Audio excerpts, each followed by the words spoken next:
नमस्कार दोस्तों। आज की इस वीडियो में मैं आपके कुछ दिमाग से भूत निकाल दूंगा। अब भूत कौन से? भूत इन महाशय के। ये पहचानते हैं इसे? पीपल। अब लोग कहते हैं कि भाई इस पीपल के नीचे भूत रहते हैं, इस पीपल पे भूत रहते हैं। रात को पीपल के वृक्ष के नीचे नहीं जाना चाहिए, ऐसा नहीं करना चाहिए, वैसा नहीं करना चाहिए। क्यों नहीं करना चाहिए? लॉजिक है कोई? या केवल आपने बातों को भूत प्रेतों के दृष्टि से ही मान लिया है? अब इन चीज़ों को समझाने के लिए हमारे पूर्वजों ने बड़े अलग ढंग से किया था। हमने क्या किया? हमने उसको केवल मान लिया कि ये ऐसा होता है, ये ऐसा होता है, ये ऐसा होता है। इसके पीछे वजह क्या है? तो सबसे पहली बात, ये पीपल का वृक्ष इतना दिव्य है क्यों? क्यों रात को इसके नीचे नहीं आते? सबसे खास कहानी बताता हूँ। माँ लक्ष्मी का नाम आप सब ने सुना भी होगा और आप सब लोग उनकी पूजा भी करते होंगे, क्योंकि भाई पैसे तो सबको चाहिए और माँ लक्ष्मी को माना जाता है रुपया, पैसा, धन धान्य की देवी। इसी तरीके से लक्ष्मी की एक बहन है जिनका नाम है अलक्ष्मी। भगवान हरि ने जब लक्ष्मी जी को बोला कि भाई मैं आपसे शादी करना चाहता हूँ, तो लक्ष्मी जी ने बोला नहीं, पहले में जो मेरी बहन है अलक्ष्मी, जो दरिद्रता की देवी हैं, जो गरीबी की देवी हैं, उनका विवाह होगा, उसके बाद मैं विवाह करूंगी। तो श्री हरि ने पहले अलक्ष्मी का विवाह कराया, उसके बाद स्वयं लक्ष्मी से विवाह किया। अब अलक्ष्मी ने विवाह के बाद श्री हरि भगवान विष्णु को बोला कि हमें भी रहने के लिए कोई जगह दीजिए। तो भगवान ने कहा कि इस वृक्ष के नीचे आप रात में रह सकती हो। और यही वो वजह है जिस वजह से पीपल के पेड़ के नीचे रात को रहने से मना किया जाता है, उससे दरिद्रता आती है। अब लोग ऐसे तो समझते नहीं, तो एक भ्रांति फैला दी गई कि भैया इसके नीचे भूत प्रेत हैं, आपको नहीं जाना है। अब दूसरी बात, इसको हमेशा शहर से बाहर ही क्यों लगाते हैं? आप लोग भी ये बात अच्छी तरीके से जानते होंगे कि भारत गाँव में बसता है। यहाँ की 70% से ज़्यादा की आबादी अभी भी गाँव में रहती है। अब जो तो पुराने गांव होते थे, उन गांव में जो ट्रांसपोर्ट का माध्यम होता था वो पुरानी कच्ची टूटी सड़कें होती थी, जिन पर बैलगाड़ियां या लोग पैदल चलते थे। उन लोगों को बीच में शेल्टर देने के लिए, आराम देने के लिए, छांव देने के लिए इस वृक्ष को लगाया जाता था, क्योंकि ये बहुत घना और बहुत वृहद, बहुत बड़ा हो जाता है। तो ये बहुत बड़े एरिया में छांव देता है, और इतने बड़े वृक्ष की जड़ें भी तो बड़ी होंगी और वो दूर दूर तक फैलती हैं, ज़मीन से पानी खींच लेती हैं। इस वजह से इसको गांव से बाहर लगाया जाता था, ताकि गांव में वाटर लेवल मेंटेन रहे। उसकी जड़ें आपके गांव के पानी के लेवल को या फिर आपके मकानों की नींवों को ख़राब ना करें। इसके पीछे रीज़न ये था। लेकिन धीरे धीरे कहानी बदली और लोगों ने कह दिया इसके ऊपर भूत रहते हैं। इसके ऊपर कोई भूत नहीं रहते। अब ये जो वृक्ष है, इसका प्रयोग आप कर किस किस तरीके से कर सकते हैं? सनातन धर्म में ये कहा जाता है कि इस वृक्ष में सारे ही देवी देवता निवास करते हैं। इसकी जड़ में, इसके तने में, इसकी पत्तियों में तरह तरह के भगवान रहते हैं। ब्रह्मा विष्णु महेश का इसमें निवास है।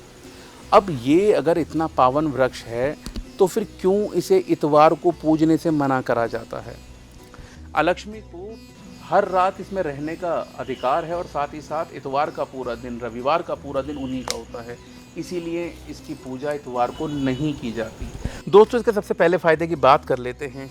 जो हमारे शरीर में ग्लाइसेमिक एक्टिविटी रहती है, ये उस एक्टिविटी को कंट्रोल करने का काम करता है।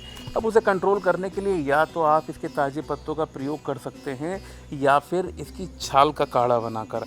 आपको करना वही है, तकरीबन 10 ml की मात्रा में इसकी छाल लीजिए, उसे 100 ml पानी में उबालिए, और उबालने के बाद जब वो 40 ml रह जाए, तब उसे थोड़ा ठंडा होने पर सिप सिप करके पिए। यदि आप इस तरीके से पीते हैं तो आप देखेंगे आपको मधुमेह में बड़ा ही फ़ायदा मिलता है। साथ ही साथ यदि आप इसकी पत्तियों को ध्यान से देखें तो कहीं ये एक तरीके से दिल जैसी, हृदय जैसी आकृति बनाती हैं। तो ये आपके हृदय के लिए भी बहुत अच्छा है। आप इसकी जो बिल्कुल नई पत्तियाँ उगती हैं, ये आप देखेंगे ये बड़ी और पुरानी पत्तियां हो चुकी हैं, एकदम नई जो पत्तियां अभी आ ही रही हैं, कुछ इस तरीके की। ऐसी पत्तियों को लीजिए आप, और इन पत्तियों को 5 या 6 पत्ती की मात्रा में रात को 1 गिलास पानी में डाल के रख दीजिए।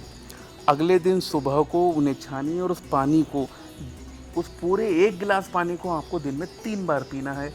1/3 गिलास पानी आप सुबह पी लें, 1/3 दोपहर और 1/3 शाम। लगातार अगर आप इसका सेवन करेंगे तो आपके हार्ट को ये बहुत लाभ देता है, और जो आपकी कार्डियो प्रोटेक्टिव बॉडी की जो एक टेंडेंसी होती है ये उसको बढ़ाने का काम करता है। साथ ही साथ इसकी पत्तियां एक बहुत अच्छा रक्त शोधक है। यदि आपके रक्त में किसी भी तरीके का कोई विकार हो रहा है तब आप इसके स्वरस का सेवन करें तो ये आपके रक्त से सारी ही अशुद्धियों का जो है वो निस्तारण कर देती हैं, उन्हें बाहर कर देती हैं। और तो और इसके फल का प्रयोग यदि आप करेंगे एक ख़ास तरीके से तो वो सारे लोग जो तरह तरह के उपचार करा चुके हैं, आयुर्वेदिक, एलोपैथिक, यूनानी, कोई फ़ायदा नहीं मिल रहा। सिंपल एक काम करना है, इसके सूखे हुए फल लेंगे आप, उन सूखे हुए फलों को कूट पीस के उसका चूर्ण बनाइए, समान मात्रा में कलमी शोरा ले लीजिए। मान लीजिए आप सारी चीज़ें 30-30 ग्राम की मात्रा में लेते हैं। 30 ग्राम इसके फलों का पाउडर, 30 ग्राम कलमी शोरा, दोनों को पाउडर किया। पाउडर करने के बाद एक जगह रखिए और प्रतिदिन एक केले में एक चुटकी से वो जो पाउडर है उसको छिड़किए और उसका सेवन कीजिए। कैसी भी शारीरिक कमजोरी है, थकान रहती है, कुछ करने का मन नहीं रहता, हाथ पैरों में दर्द रहता है, चिड़चिड़ापन रहता है, उन सभी को दूर करने के लिए पीपल के ये फल आपके बहुत काम आएंगे। और तो और इसकी छाल का काढ़ा यदि आप प्रयोग करते हैं तो गर्मियों में बहुत ही कॉमन बीमारी हो जाती है, मूत्र संबंधित विकार, पेशाब बार बार आता है, रुक रुक कर आता है, पेशाब में जलन होती है, करते समय आपको दर्द होता है, तो उन सारे समय में भी आप इसकी छाल का काढ़ा जैसा मैंने बताया वैसे प्रयोग कर सकते हैं। दोस्तों, पीपल से डरने की कोई बात नहीं, इस पर कोई भूत नहीं रहते, कोई प्रेत नहीं रहते। अभाव है तो केवल और केवल हमारी जानकारी का। ये पीपल अगर देवताओं भगवान को इतना पसंद है तो हमारा नुकसान कैसे कर सकता है। हम एक ही गलती करते हैं कि इसको हम सही ढंग से इसका उपयोग करना नहीं जानते। हम जो ये नई सीरीज शुरू कर रहे हैं इसमें हम डायरेक्टली आपको सीधे पेड़ों तक लेके पहुंचाएंगे। हम ऐसा नहीं करेंगे कि आप जड़ी बूटी की दुकान पर ही जाकर उन्हें पहचान सकें, आप उन्हें उनके प्राकृतिक आवास में पहचानिए। हो सकता है कि आपके घर के बराबर में ही हो। इसके लिए एक छोटा सा एग्जाम्पल देता हूँ। सपोज़ कीजिए आप कोई कार लेना चाह रहे हैं, जब तक कार अपने दिमाग में आप फाइनल नहीं करेंगे तब तक चीज़ें ऐसे ही रहेंगी डामाडोल। पर सपोज़ कीजिए आपने XYZ कोई भी एक कार फाइनल कर ली और जिस दिन आपका दिल उस कार पे फिक्स हो जाता है, आपने उसे अच्छी तरीके से देख लिया, आपको सड़कों पे हर जगह वही कार दिखेगी। बात ये नहीं कि वो कार अब ज़्यादा हो गई हैं, बात ये है कि आप उसे पहचानते हैं। और जब आप जड़ी बूटियों को पहचानना शुरू कर देंगे ना तो आपके आसपास आपको हर जगह जड़ी बूटी दिखेगी। भुई आंवला बुखार की बहुत अच्छी दवा, आपके घर के पास 100 मीटर के अंदर वो 50 जगह लगा होगा, लेकिन आप नहीं जानते। ये गलतियां मत कीजिए, यही गलतियां। तो इस तरीके से पेड़ों को पहचानिए, पौधों को पहचानिए, पर ज़रूरी नहीं कि आपको हर चीज़ के लिए पैसे ही खर्च करके लाभ मिले। यदि आप थोड़े से भी जागरूक हैं तो आप बिना कोई पैसा खर्च करें और रेडीमेड दवाइयों से ज़्यादा अच्छे फ़ायदे पा सकते हैं। आज की वीडियो पसंद आई तो इसे लाइक कीजिए, ये जानकारी पसंद आई तो वीडियो को शेयर कीजिए, और अगर हमारी ये मेहनत पसंद आ रही है, हमारी भागदौड़ पसंद आ रही है तो हमारा मनोबल भी तो बढ़ाएं। इस चैनल को सब्सक्राइब करें। धन्यवाद।